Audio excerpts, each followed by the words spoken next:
I remember going up to Dan Curtis's office at ABC Studios on what street was that? 40s, early 40s? No, in the teens. Anyway, I was an acting student. I was also in a Broadway show called Promises, Promises, and I think he'd seen me. So there I was auditioning as an actress, and in my acting class, I had just been working on the Maltese Falcon. And so it was a wonderful scene that they kind of coincided. I think I figured that out later. But I had a very good time with him auditioning this scene, and it was a very emotional scene.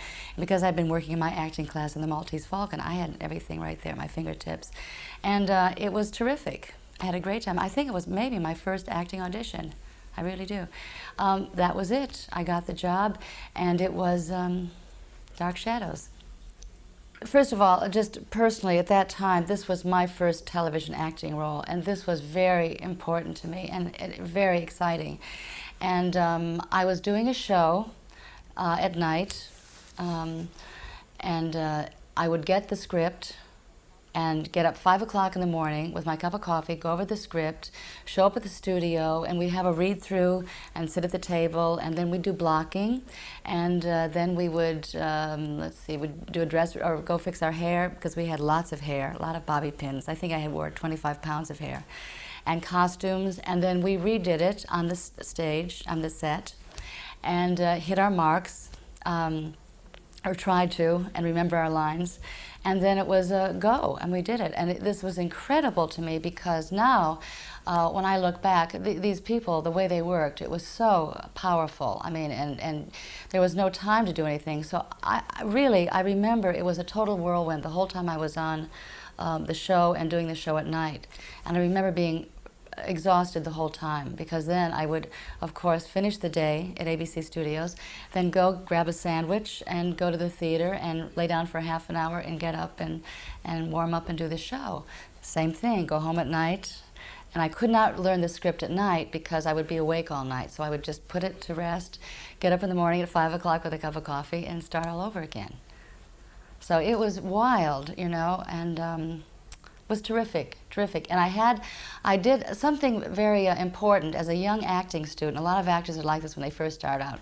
They're very pretentious in a way and very self-conscious, and they have this great high standard about, you know, and they kind of have a condescending attitude about the soap opera actors. Well, we did. I think it still goes on a little bit. Very critical, you know. Well, what a lesson. I mean, when you see people work this way, and it's so hard to get anything going, to show anything good.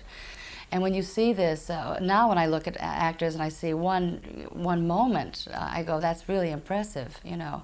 But then you realize that at that time, we were going from set to set like theater. It was not we didn't stop and set up. They had everything set up so that they could wheel those cameras, and we would jump over those cables with those skirts and be in the next scene. It was really quite exciting. Well, you know, at that time, there were a lot of Broadway stage actors that were doing the show.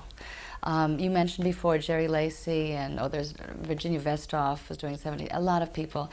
And I had great affection for these people. They were so professional and so disciplined, and they worked really hard. And this was tough stuff. You know, this was bigger than life. I mean, talk about, it's a small screen, but those were epic stories, and very dynamic and very dramatic.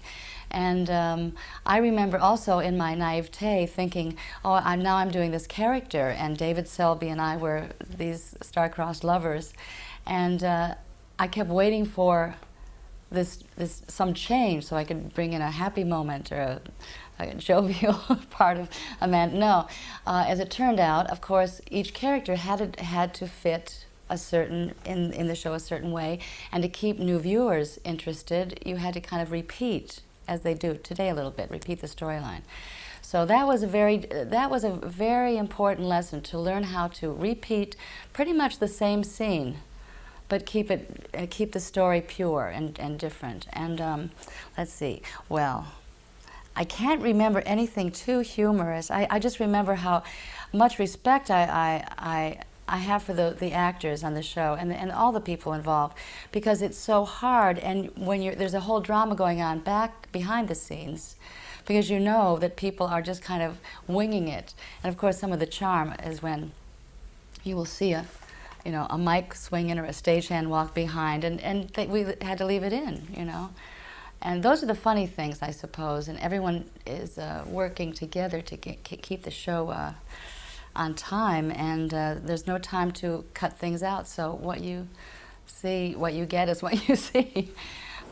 Well, I worked pretty much with David and Roger, and who else? Don, I think, yeah. And pretty much with those people, Grayson, I had a real affection for her. I thought she was terrific. It was a real good family, I thought. And I was coming in, from kind of left field. And I didn't stay all that long, but I really got a sense of the support and the camaraderie. And it was really, people had to work really hard and really fast. And I left with an impression that, with a lot of respect for these people. And I really liked them. I really liked working with them. Yeah.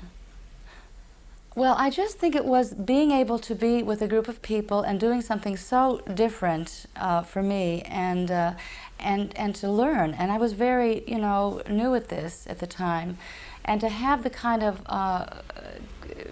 I received a lot of support from people, and they were very generous to help me, and as people did for each other. It was a very, very good feeling. It wasn't. I didn't feel any negativity at all. There was already, when we were filming, in the morning, we'd get there very early, in the rain. These young girls and boys would be there. They couldn't be more than 10 or 11, 12. And they were there, they were with their umbrellas. They would just wait for us, and it was very devoted. It was the first time I ever had a fan club. And from some of the kids that were standing around, and they would be supportive. That's when I realized what a popular show it was, when I saw these kids waiting in the rain, every morning. And it really caught their imagination, these stories and these characters. And I guess as I look back now, I'm not surprised. But yes, I was. Every year I would get the mail, and there would be the conventions. And I think I went to one, and it was terrific to see that kind of enthusiasm, for something that you did, because all too often this stuff kind of gets lost and it becomes history, And I think, I can only imagine that the reason that it's popular again and is on television is because of this support. I think that had a lot to do with it. Well, I learned so much, and I think the most impressive thing for me was to have so little rehearsal time.